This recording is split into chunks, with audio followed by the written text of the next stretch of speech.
अस्सलामुअलैकुम वरहमतुल्लाहि वबरकातुहू। कक्षा 5। मैं आशा करती हूँ कि आप सब स्वस्थ होंगे, कुशल होंगे और बहुत ही मन लगाकर अपना अध्ययन कर रहे होंगे। बच्चों, आपको ज्ञात होगा कि हम लोगों ने पिछली कक्षा में व्याकरण की पुस्तक में काम किया था। आपका उसमें जितना भी अभ्यास कार्य है वो मैं करवा चुकी हूँ। यदि आप नहीं कर पाए हैं किन्हीं कारणों से तो पिछली कक्षा में देख करके उससे कर लीजिएगा। आज हम लोग पाठ्य पुस्तक पढ़ेंगे और मैं आपको बता दूं कि यह आपका हाफ ईयरली का जो पाठ हैं ये आपके हाफ ईयरली के पाठ हैं। इससे पहले मैंने आपको रक्षा में हत्या करवाया था और रक्षा में हत्या से पहले करवाया था गर्म रेगिस्तान। तो गर्म रेगिस्तान, रक्षा में हत्या और आज जो ये पाठ हम पढ़ेंगे दादी माँ का पत्र, ये तीनों पाठ जो हैं वो आपके हाफ ईयरली के पाठ हैं। तो आप इन तीनों पाठों का अध्ययन कब करेंगे? अपने हाफ ईयरली के अध्ययन में करेंगे, ठीक है। तो चलिए आज हम ये पाठ प्रारंभ करते हैं। ये है पाठ 11 जिसका नाम है दादी माँ का पत्र। अब अगर हम दादी माँ तो हम सब जानते हैं, लेकिन पत्र क्या होता है? पत्र कहते हैं जब हम एक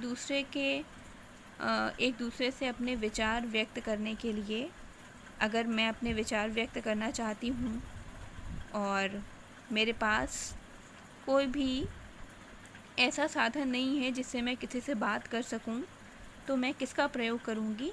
पत्र का, ठीक है। पत्र वह साधन है जो प्राचीन काल में यानी पहले के समय में जब किसी भी तरह का कोई टेलीफोन या टीवी या रेडियो आदि नहीं होते थे, तब लोग एक स्थान से दूसरे स्थान पर रहने वाले व्यक्तियों से बात करने के लिए पत्र का प्रयोग करते थे या पत्र के माध्यम से अपनी बात, अपने मन की बात दूसरों तक पहुंचाते थे, ठीक है। जिसे आप इंग्लिश में लेटर और एप्लीकेशन भी पढ़ते हैं, वही लेटर और एप्लीकेशन ही हिंदी में क्या होता है? पत्र होता है। तो इसी तरह से इस पाठ में एक दादी माँ हैं जिन्होंने अपनी पोती के नाम पत्र लिखा है, ठीक है। तो सबसे पहले मैं आपको ये बता दूं कि ये जो हम पत्र पढ़ने जा रहे हैं ये कोई काल्पनिक पत्र नहीं है बल्कि वास्तविक पत्र है। काल्पनिक का अर्थ जानते हैं आप? काल्पनिक अर्थात जो हमारी कल्पना में हो, जो हमारी सोच में हो, जो हमारे मन में हो, वो होता है काल्पनिक। जो असल में हुआ हो, जो घटना सामने घटी हो, वो कहलाती है वास्तविक, ठीक है। तो ये पत्र जो दादी माँ ने अपनी पोती को लिखा, ये कोई किसी के दिमाग की, किसी के मस्तिष्क की सोची हुई रचना नहीं है, किसी लेखक ने इसे सोच कर नहीं लिखा है, बल्कि वास्तविक पत्र है ये, जिसे मोहिनी राव नामक महिला ने अपनी पोती के नाम लिखा है, ठीक है। तो जो श्रीमती मोहिनी राव थी, यह एक बाल साहित्य की गुरु मानी जाती हैं। इन्होंने बच्चों के लिए बहुत सारी कहानियाँ लिखीं और ये बच्चों के लिए रेडियो पर कार्यक्रम भी प्रसारित करती थीं।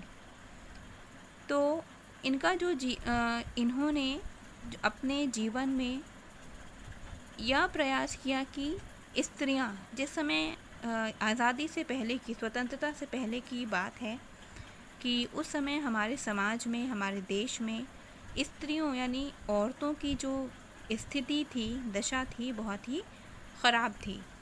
तो उनको स्वतंत्र कराने के लिए, उनको उनकी दशा में, उनकी स्थिति में सुधार लाने के लिए इन्होंने एक पत्र ऐसा लिखा, जो लिखा तो वास्तविक तौर पर अपनी पोती के लिए था, पर वह संदेश जो इन्होंने इस पत्र में दिया है वो केवल उनकी पोती के लिए नहीं बल्कि संपूर्ण संसार की या संपूर्ण देश की महिलाओं के लिए था, ठीक है। तो हम इस पत्र को पढ़ेंगे और देखेंगे कि श्रीमती मोहिनी राव ने किस प्रकार का संदेश अपनी पोती को दिया इस पत्र के माध्यम से और इस देश या इस संसार की महिलाओं को भी दिया।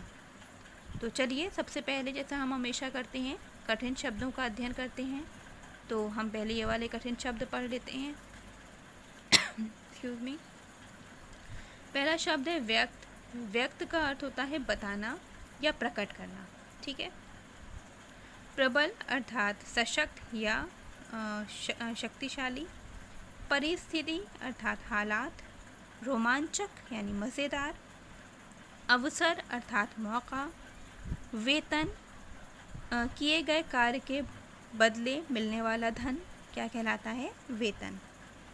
आत्मनिर्भर स्वयं पर निर्भर।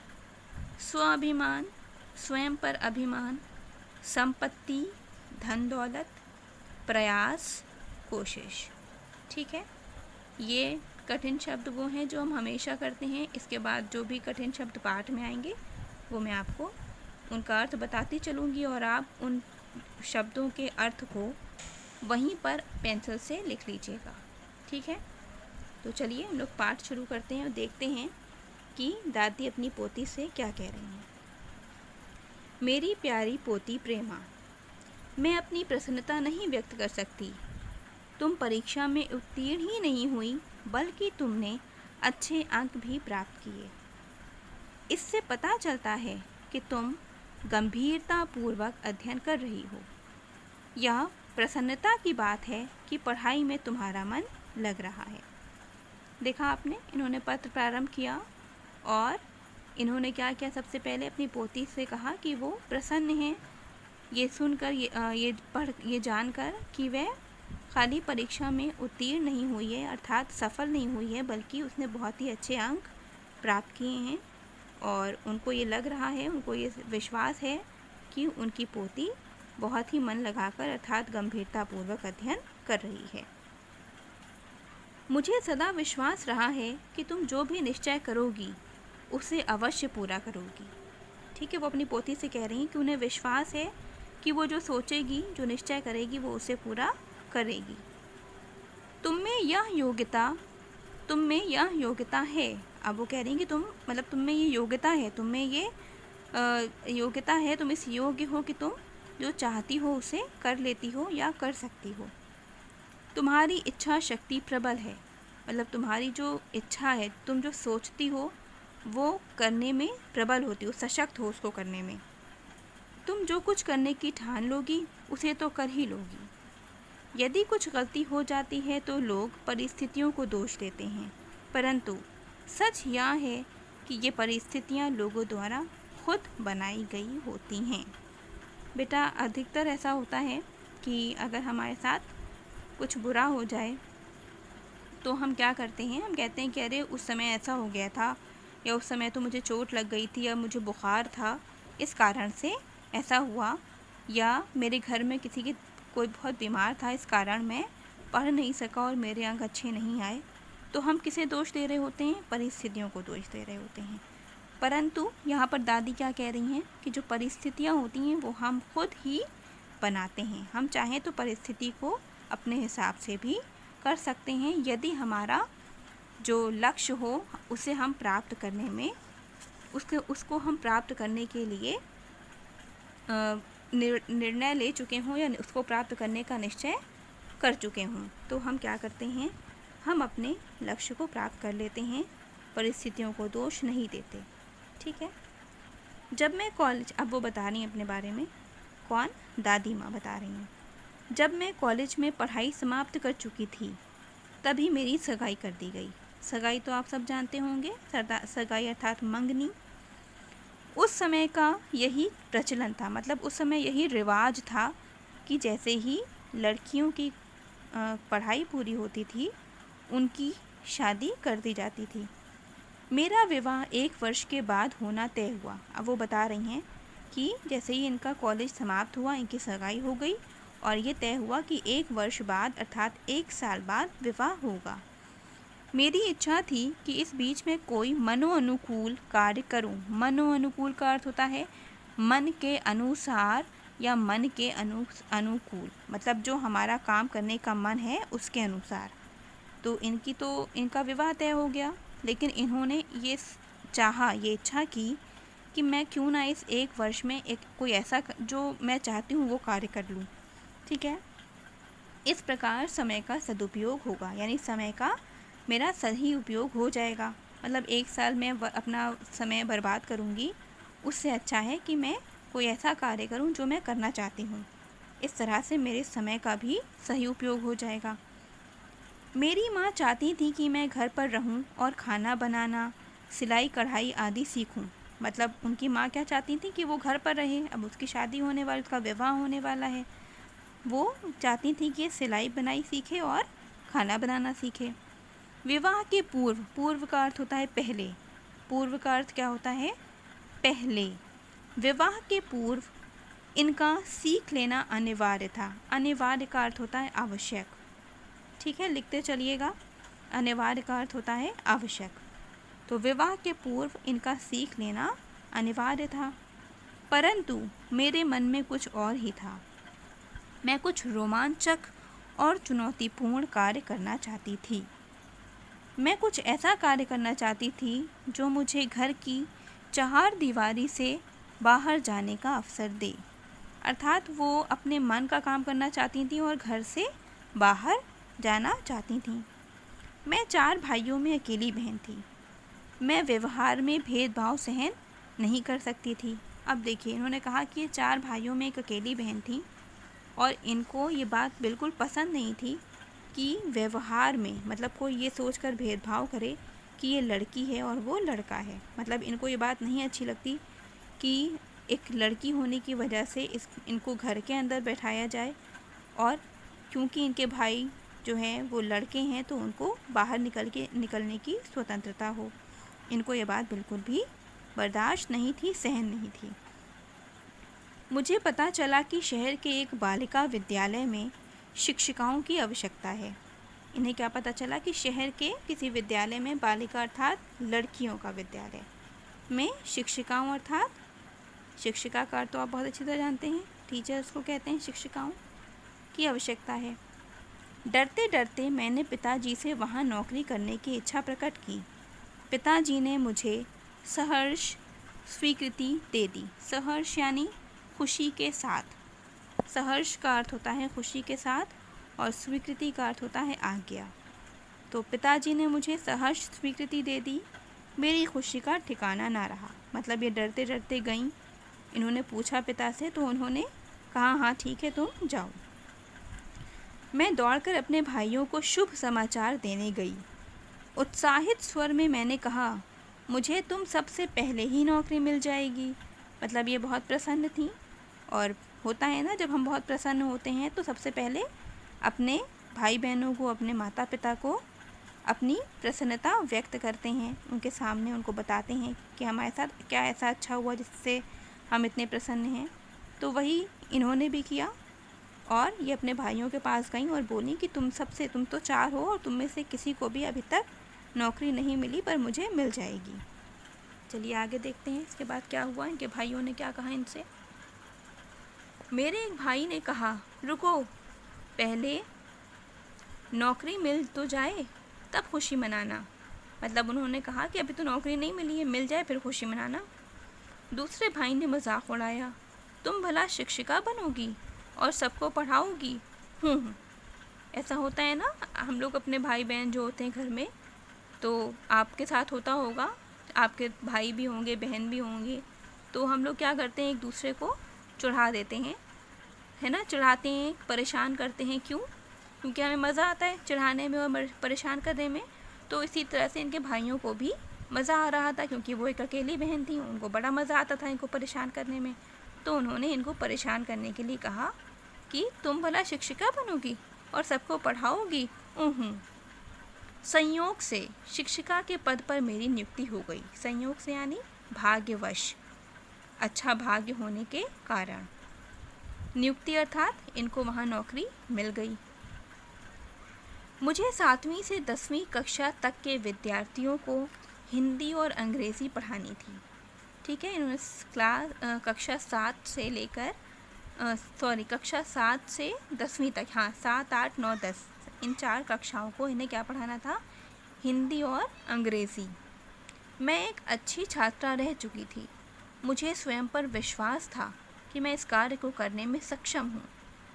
तो क्योंकि ये इन्हें पूरा विश्वास था, क्योंकि ये पढ़ाई में अच्छी रही थी, इनके बहुत अच्छे अंक आते थे, तो इन्हें खुद पर विश्वास था कि ये इस कार्य को करने में सक्षम है, अर्थात ये इस कार्य को बहुत अच्छी प्रकार से कर सकती हैं। हाँ, मेरे विद्यार्थी मुझसे उम्र में थोड़े ही छोटे थे, इससे मुझे घबराहट होती। मुझे इस बात की चिंता सताती कि वो मुझे गंभीरता से नहीं सुनेंगे। तो क्योंकि जब ये विद्यालय में पढ़ाने गईं तो इन्होंने खुद भी पढ़ाई उसी समय पूरी की थी, तो ये बहुत बड़ी नहीं थी। तो और जो 7वीं से लेकर 10वीं तक के बच्चे होते हैं ये बड़े भी होते हैं, तो वो बच्चे इनसे बहुत छोटे नहीं थे। तो इनको इस बात का डर था कि बच्चे मुझे गंभीरता से नहीं सुनेंगे, अर्थात वो मुझे अपने दोस्त की तरह समझेंगे या मुझे अपने से ज़्यादा बड़ा नहीं समझेंगे, तो ये मुझसे शायद सही से ना पढ़ें। इनको इस बात का डर था। मैंने पढ़ाना प्रारंभ किया और दोनों विषयों में मन लगाकर पढ़ाया। मतलब इन्होंने पढ़ना प्रारंभ किया और दोनों विषयों को बहुत ही अच्छी तरह पढ़ाने लगी। पढ़ाने में मेरी गहरी रुचि थी। मतलब इनको रुचि मतलब बहुत ही रुझान था इनका पढ़ाने में, इनको बहुत अच्छा लगता था पढ़ाना। जिस दिन मुझे पहला वेतन मिला वह मेरे जीवन का सबसे सुखद दिन था। सुखद यानी प्रसन्न, खुशी देने वाला, प्रसन्नता देने वाला दिन। वेतन लेकर मैं सीधे, वेतन को तो मैंने आपको बताया था ना कि किसी कार्य के बदले मिलने वाला धन क्या कहलाता है, वेतन। वेतन लेकर मैं सीधे पिताजी के पास गई। मैंने उनके चरण स्पर्श किए और बोली, आज मुझे पहला वेतन मिला, यह मेरी पहली कमाई है। तो ये पिताजी के पास गई, इन्होंने उनके चरण अर्थात पैर और स्पर्श अर्थात छूना, इन्होंने उनके चरण स्पर्श किए और उनसे कहा कि मुझे आज पहले ही वेतन मिला है, मुझे मेरे मेहनत के, मेरे परिश्रम के पहले पैसे मिले हैं, इसी मैं आपको देना चाहती हूँ। पिताजी गदगद हो गए। गदगद अर्थात प्रसन्न हो गए। गदगद मतलब बहुत ज़्यादा प्रसन्न होना। पिताजी गदगद हो गए। मेरे दोनों हाथ अपने हाथों में लेकर बोले, मुझे तुम पर गर्व है। तुमने सिद्ध कर दिया कि तुम आत्मनिर्भर हो, यानी स्वयं कुछ कर सकती हो, स्वयं पर निर्भर हो। यह तुम्हारी कमाई है, तुम्हारे अथक परिश्रम का फल। मतलब बिना थके इतना परिश्रम तुमने किया है, ये उसका फल है। तुम्हें स्वयं पर गर्व होना चाहिए कि तुमने पढ़ाई का एक दिन भी व्यर्थ जाने नहीं दिया। यही भावना सदा मन में बनाए रखो। उनके पिताजी ने उनसे कहा कि वो बहुत प्रसन्न हुए और उनसे कहा कि उनको अपनी पुत्री पर बहुत गर्व है कि वो इतनी परिश्रमी है। और फिर उनसे कहा कि तुम भी अपने जो तुम्हारे अंदर जो विश्वास है उसको बनाए रखना और परिश्रम करते रहना। और ये बहुत अच्छी बात है कि तुमने अपने समय को व्यर्थ नहीं जाने दिया, और यही भावना अपने मन में सदा बनाए रखना, अपने समय को कभी भी व्यर्थ के कार्यों में बर्बाद न करना। बच्चों, हम लोग आज यहीं पर अपनी कक्षा समाप्त कर रहे हैं। इसके आगे का पाठ मैं आपको अगली कक्षा में पढ़ाऊँगी। तो हम लोगों ने अभी तक जो ये पाठ पढ़ा, ये पत्र पढ़ा, इस पत्र के द्वारा हमने क्या सीखा बताइए आप लोग, या सोचिए। तो हमने इस पाठ के द्वारा जो सबसे एक महत्वपूर्ण बात सीखी वो यह सीखी कि हमारे पास जो समय है वो बहुत ही अनमोल है, उसका कोई मोल नहीं है और हमें उसे कभी भी बर्बाद यानी व्यर्थ नहीं करना चाहिए। सोकर, बिला वजह सोकर या बिला वजह टीवी देखकर या बिना किसी वजह के मोबाइल चलाकर हमें अपना समय बर्बाद नहीं करना चाहिए, बल्कि ये सोचना चाहिए कि हम इस समय में क्या कर सकते हैं। अगर आप पढ़ाई कर चुके हैं, आपका पढ़ाई करने का मन नहीं है, तो आप कुछ और सोचिए कि मैं क्या कर सकता हूँ या मैं क्या कर सकती हूँ, है ना। हमारे पास जो समय होता है वो एक एक समय बहुत ही कीमती है, बहुत ही महत्वपूर्ण समय है हमारा, और हमें हर समय हर क्षण ये प्रयास करना चाहिए कि हम अपने समय को किसी ऐसे कार्य में लगाएं जिससे हमारा या किसी और का भला हो सके। ठीक है, तो क्योंकि अभी तो आपको अपने ही बारे में सोचना आपके लिए ज़रूरी है, ये आवश्यक है कि आप सबसे पहले अपने बारे में सोचें, क्योंकि अभी आप छोटे हैं। तो मैं ये कहूँगी कि आपको मेरे कहने का मतलब ये हरगिज़ नहीं है कि आप दिन भर पढ़ते रहें, क्योंकि ऐसा नहीं हो सकता कि कोई भी बच्चा या कोई भी व्यक्ति दिन भर पढ़ाई करता रहे। उसको मनोरंजन करने भी बहुत आवश्यक है उसके लिए, और यदि मनोरंजन नहीं करेगा तो वो पढ़ भी नहीं पाएगा। तो मनोरंजन कीजिए, पर उतना ही जितना आवश्यक है, ठीक है। बाकी का समय अगर आप अपने पढ़ाई कर भी चुके हैं, अपना अध्ययन कर चुके हैं, तो उसके बाद बचे हुए समय को किसी ऐसे कार्य में लगाइए जो आपके लिए लाभदायक हो, लाभकारी हो, ठीक है। तो चलिए सोचिएगा कि ऐसे कौन कौन से कार्य आप कर सकते हैं अपने खाली समय में, जिससे आपका या किसी और का कोई भला हो सकता है। और सबसे पहले मैं ये कहूँगी, अपने भले के बारे में सोचिए, क्योंकि अभी आप सिर्फ अपने बारे, आपकी वो आयु है, वो उम्र है जिसमें आप सिर्फ अपने बारे में ही सोचें और अपने लिए ही कुछ समय अपने जो आपका समय है वो अपने लिए ही अच्छे कार्यों में, ऐसे कार्य करने में बिताएं जिसका परिणाम आपके लिए बहुत ही लाभकारी हो, ठीक है। तो मैं ये कक्षा यहीं पर समाप्त कर रही हूँ। हम लोग अगली कक्षा में इस पत्र को पढ़ेंगे और देखेंगे कि जो दादी माँ हैं उनका विवाह हुआ, उन्होंने क्या किया, कैसे पढ़ाया बच्चों को, और फिर उन्होंने अपने इस पत्र के द्वारा, अपनी इस कहानी के द्वारा अपनी पोती को क्या संदेश दिया, ठीक है। तो चलिए, अपना ध्यान रखिए, प्रसन्न रहिए, घर पर रहकर अध्ययन कीजिए। अस्सलामु अलैकुम वरहमतुल्लाहि वबरकातुहू।